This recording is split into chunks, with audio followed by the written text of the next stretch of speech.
TCU needs to get quarterback Alex Orji from Michigan in the transfer portal.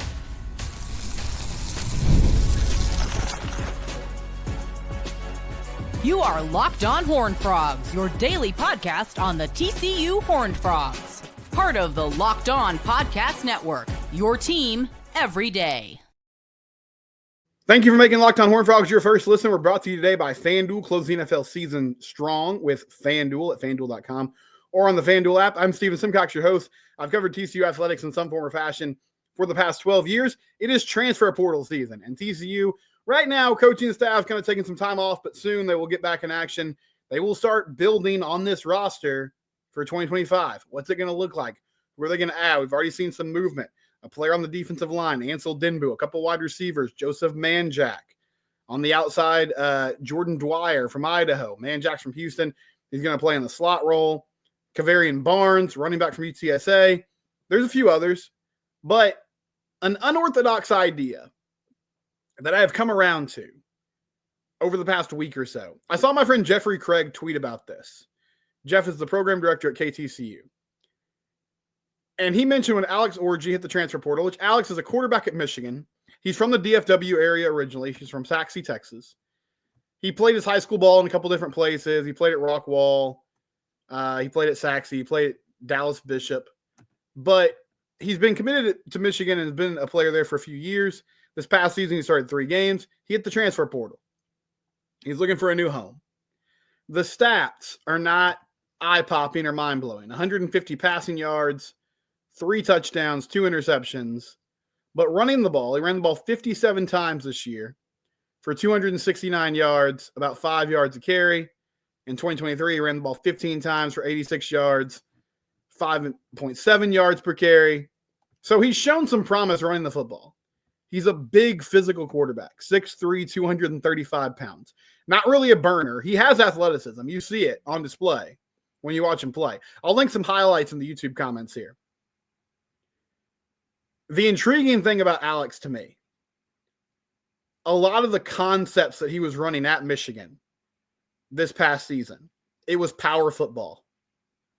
Pull that guard around, kick him out, run the quarterback right between the tackles, fake the jet sweep, run QB power in between the B and C gap there. Get the quarterback out on the edge, and it's straight like quarterback buck sweep. Ball snap to him. He's getting to the outside. He's trying to get to the sidelines, get up the field, make something happen. It's power football. And it looks very similar to the plays and the concepts that TCU was running with Savion Williams that they ran in the last game of the season and a few games before that with Haas Haney. So you might say to yourself, why would TCU take a quarterback? They have Josh Hoover. They are committed to Josh Hoover. They've made that clear in a couple different instances over the past few seasons. Most notably, in recent weeks, Haas Haney, backup QB, highly rated player, 4-star quarterback from Aledo. After one season, he hits the portal because he sees what's going on. He looks at the depth chart and says, Josh Hoover's the dude next year. He could be potentially the guy again the next season. I need to go somewhere where I can play. So he's headed to Oklahoma State. So why would TCU be interested in a quarterback? Well, I think they're going to add a veteran quarterback just to have some more depth in that room. You got Adam Schobel coming in next season, but he'll be a true freshman.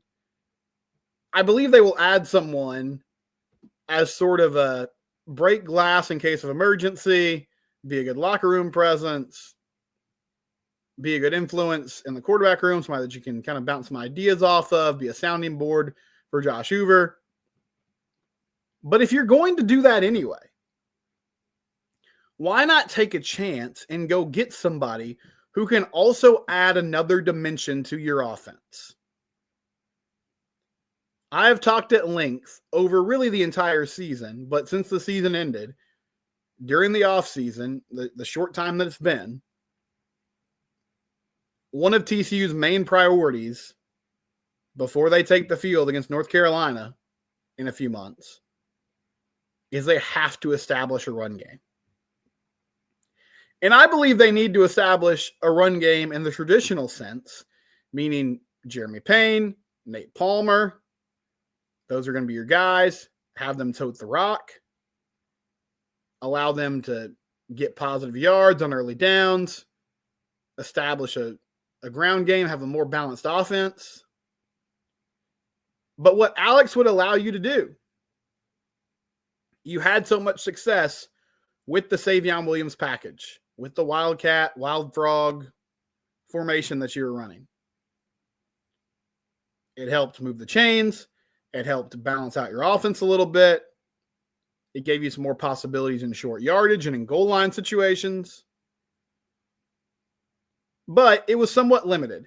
And that historically has been the problem with these types of offenses and why they're kind of gadgety. Remember when the Dolphins, like a decade ago, started this trend? Maybe it was a little further back than that, but you know what I'm talking about. Years ago, the Dolphins are playing the Patriots, and they decide, we're just going to throw the kitchen sink out there. They put, I think it was Ronnie Brown, their running back at quarterback, and they just start running everything out of what they called the Wildcat. And they won that game. It was a big upset. And it's a copycat league, so they started doing it on a more regular basis. It started to catch on in other places in the NFL. And there was a brief moment where people were like, is this going to be the new style in the league and football in general? But eventually defenses caught up, because the problem is, if you don't have the threat to pass the ball, eventually people hone in on what you're doing. And even if you run a lot of motion and have a lot of window dressing pre-snap and even post-snap, teams start to dial in to what your rhythms are, and they slow it down. And we even saw that at the end of the year. I mean, the Cincinnati game, Savion wasn't super effective. Oklahoma State game, he wasn't really effective. He didn't need to be in the Oklahoma State game. They were able to get things done through the air.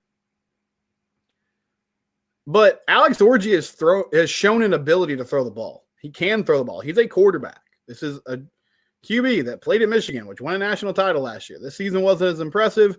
They had sort of a musical chairs, 3 QB situation this year.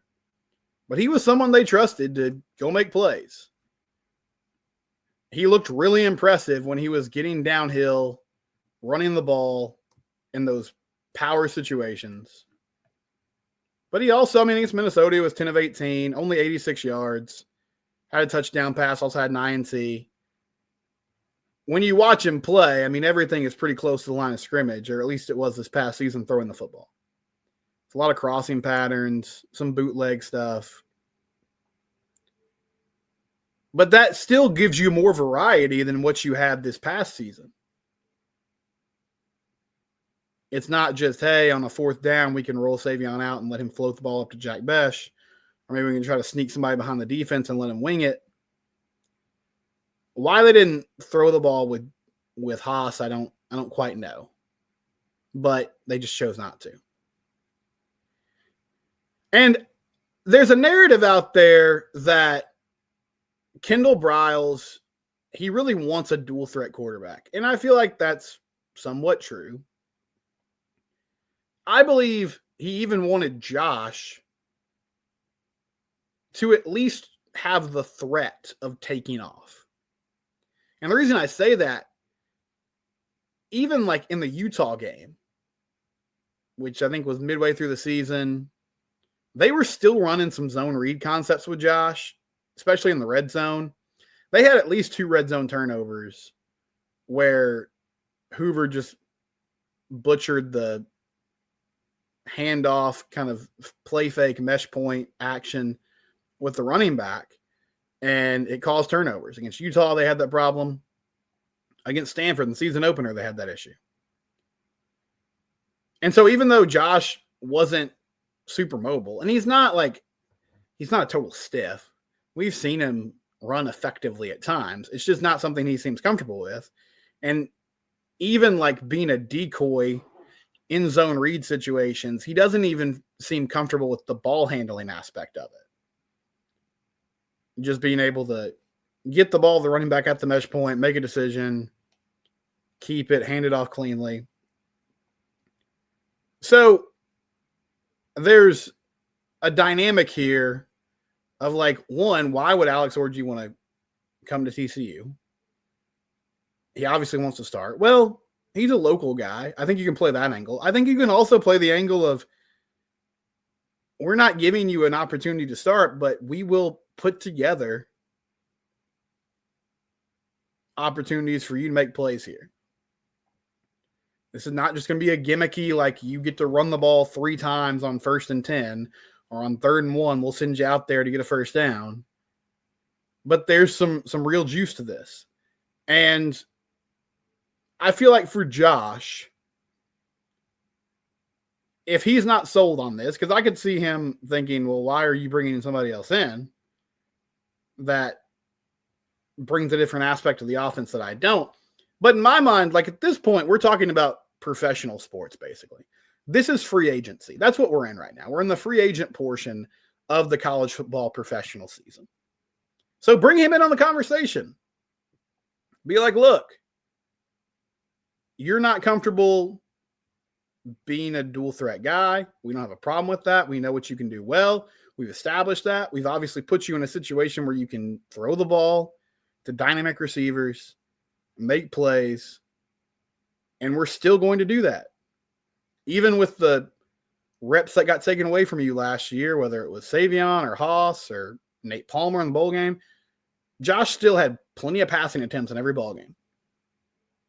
So we can continue to do that. We're just going to have one guy that we feel like we can do some different things with, and he's not our starter, but he can come in and be a change of pace and add another dimension to our offense that will make you better. Will make you more effective.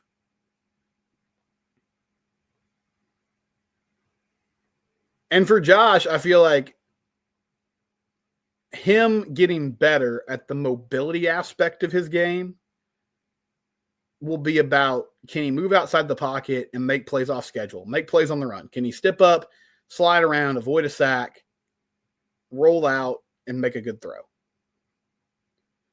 We saw a great play in that bowl game on 4th and goal. I don't expect him to do that every week, but more of that, hey, okay, I'm able to move around, but I'm doing it with the intention of I'm keeping my eyes downfield. It's turned into a scramble drill. I'm going to try to find my receivers when the play breaks down. And then Alex Orji can be the player that comes in and gives you some more variety in your run game. I think this could work. And I feel like it's it's kind of outside the box, but in reality, it's just giving your current offense more weapons. I feel like that's got to be the pitch. This is just us bringing more firepower to an already explosive offense. Just something to keep an eye on as the transfer portal continues to roll along. When we come back, another TCU O-lineman hits the transfer portal. That's coming up here on Locked On Horned Frogs, your team every day. FanDuel, it's where the game starts. Go to FanDuel.com or access the FanDuel app today. The NFL playoffs are almost here, but it's not too late to get in on the regular season action with FanDuel, America's #1 sports book. Right now, new customers can finish the season strong with $250 in bonus bets if you win your first $5 bet. If your first $5 bet wins, you get up to $250 in bonus bets. And they have plenty of options that you can wager on. It's not just, who's going to win the game, what's the point spread going to be, who will score a touchdown, how many points will each team score, and so much more. It's available to you on the FanDuel app or at FanDuel.com. Win your first $5 bet, get $250 in bonus bets. Check it out today.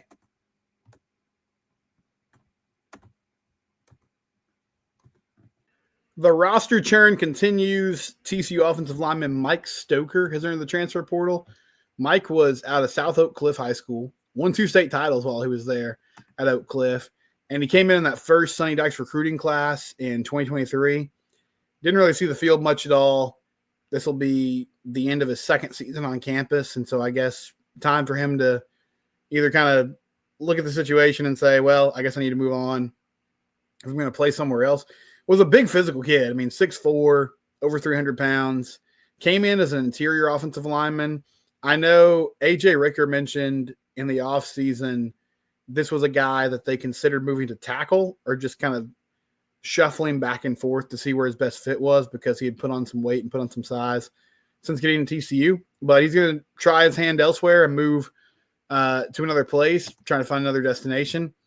One intriguing thing about this, that 2023 class now, Bubba Ramsey Brooks, who was the big offensive lineman who was like a viral sensation because he came in over 400 pounds and he was really good on the camp circuit and did a nice job at Oak Cliff as well, but it just didn't work out. He transferred after one season. Now Mike's moving on. So Cooper Powers is left over, one of your interior offensive linemen from that class. And Colton Deary came in as a transfer. Obviously, that's worked out. Ben Taylor Whitfield was also in that class, and he's played a lot in the first 2 seasons on campus. But that's now half of your high school offensive linemen from your first recruiting class that have moved on. I'm not saying that's an alarming thing, but it does mean that this coaching staff is counting a lot on the 2024 and 2025 guys to, at the very least, fill out the 2 deep over the next couple of years. So that 2024 class was Tobias Steps, who was pretty intriguing prospect, like 6'5", 260. I'll be curious when they do height and weight, when they update those in the offseason, where Tobias is at, because he had a great frame. He was very long and played at Lancaster. He committed to TCU live on Dave Campbell's Texas Football, like their radio show. And you look at him, you're like, man, this looks like a dude that they could, if they could really build on his frame, he could be a force. I know they were excited about him and where he could go. And then Wesley Harvey, who is a very underrated player at Oklahoma. At the time that TCU offered him, I don't think he had a ranking at all, but he's 6'7", so another big kid that they were hoping could fill out his frame. He came in at 260 and had some intriguing offers. Like after TCU offered him, felt like other schools got involved. But I did a show yesterday about Julian Knox moving on, or I did a segment yesterday about Julian Knox moving on, the corner from North Crowley. And I talked about how it's really tough now to take a flyer on some of these guys that maybe are sort of under the radar, but they possess all the athletic traits and the physical tools that you would want out of a player. And Julian was a guy that just had a great camp. Like they brought him to a camp at TCU and he did some amazing things. He tested really well. And so the coaching staff said, okay, well, let's offer this guy. He ends up committing and signing, but he's only here for 1 year and he's moving on.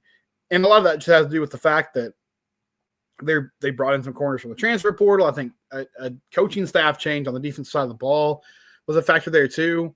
But offensive line and defensive line is kind of the one place where I think you can still get away with, I say stashing somebody. I don't mean that in a bad way. It's just like we sort of all know this is a player that's not going to play right away. And that's the case with 90% of offensive line prospects. But I think especially when we're talking about guys that are kind of more under the radar. But those 2 players are both tackles, and they're counting on them in a big way to step up and be a force. And then Logan Schramm from this current class, Killian Registre. There's some other names there of just dudes that you need to hit on, that the evaluation has to be there. And I think that's one area where they struggled. You know, the portal's been a mixed bag. I thought overall Bless Harris was a good pickup. Like he sort of stabilized things last year. He had some games where it was really rough, but he also was good in pass protection. And I think I'll just trust the coaching staff in saying that, you know, he was the best option they had. Ryan Hughes was somebody they threw out there later in the season and got him some valuable reps as well. But that kind of remains to be seen what he looks like going into next year. And then, so Bless Harris, you know, kind of a mixed bag, but I think overall that was a good pickup. Willis Patrick and really that whole offensive line from 2 seasons ago struggled a lot. Willis Patrick was the guy coming over from Jackson State who made that jump up. Colton Deary has worked out, and he's sliding over to center this upcoming season since James Brockermeyer left. And so we'll see how that comes together. I know that's the position he wants to play, but this is still the biggest question to me. And I hate to sound like a broken record. I know I've talked about this issue for going on 2 years now, but until they get it fixed, I mean, in my mind, this is going to be the thing that's sort of holding them back. And it's the reason why I think going and looking at a guy like Alex Orji in the transfer portal is an option, because you need a force that can pick up some extra yardage, get tough yards when you're not getting pushed consistently up front on the O-line. So these young linemen that are left, they're going to have to find a way to really develop and get better as the season goes on.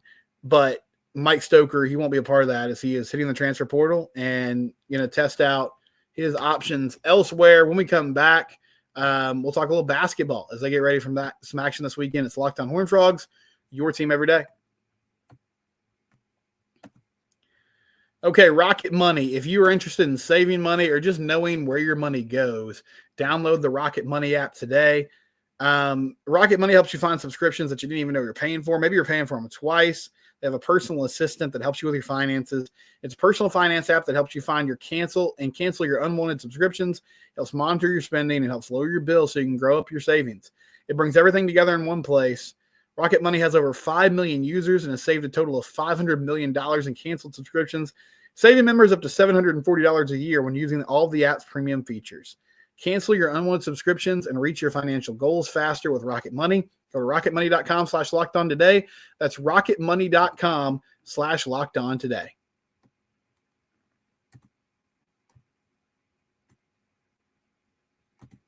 Doubleheader at Shawmeyer Arena this Saturday. TCU men will take on Kansas State at 3 o'clock. Women take on Cincinnati at 7. Women coming off a win over Colorado the other night. Pulled away in the second half, won that ball game 63-50. Men fell to Arizona 90-81 on Monday evening, or maybe it was Tuesday. It was early this week. I know that much. Vashawn Allett had a good ball game. He was shooting the ball. He had a tough night shooting at times, but he scored well. Wasn't super efficient, but this team needs somebody who can kind of take over and score the rock, and he can do that when he's on and when he's shooting the ball well. For the men, this is a really important ball game. If they're going to bounce back and make this thing work, you got to win your home games. And Kansas State, even though they're coming off a good win against Cincinnati to start conference play, they've been up and down this year as well. So even with the injuries TCU has, if they're going to show any signs of life, I think this is almost a must-win, even though it's so early in conference play.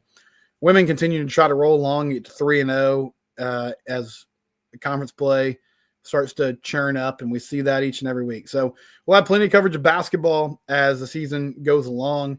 I did a show a couple of days ago about TCU's new athletic director, Mike Buddy, who's coming over from Army where he held the same position. Mick Stevens says it's an excellent hire. Mike Buddy will be great. I mean, the more I've looked into his credentials and who he is, I'm impressed with what he's done. I know he did a great job at Army from a fundraising perspective, from just kind of rallying everybody, getting them on the same page, making athletics a priority again. My concern continues to be, what does it look like with him running NIL? Because that's not something that he's done. And I know that NIL is still a relatively new concept, and people are figuring it out as they go, but he hasn't had to deal with that arm of the job for a long time, basically since its existence, because it came about when he was in Army, and they don't participate in that because they can't. So I'm sure he can get up to speed. He seems like a really smart guy. And I know that he loves this job. Like he told Jeremy Clark that it only took him 11 seconds to accept. He was very interested in TCU. This was a place he had circled that he had his eye on. And so when the opening was there, he jumped at it. And so I know he's motivated to be here. Jim says, Mike is my cousin. It wasn't mentioned that he was an Ohio All-State football player and a 3-time wrestling champion. His brother Steve also wrestled at Stanford. Mike comes from a family of winners and wonderful people. I wish him well. Yeah, I didn't know that, but that's awesome. I knew Mike was a professional baseball player. I didn't realize that he was also a wrestler and football player.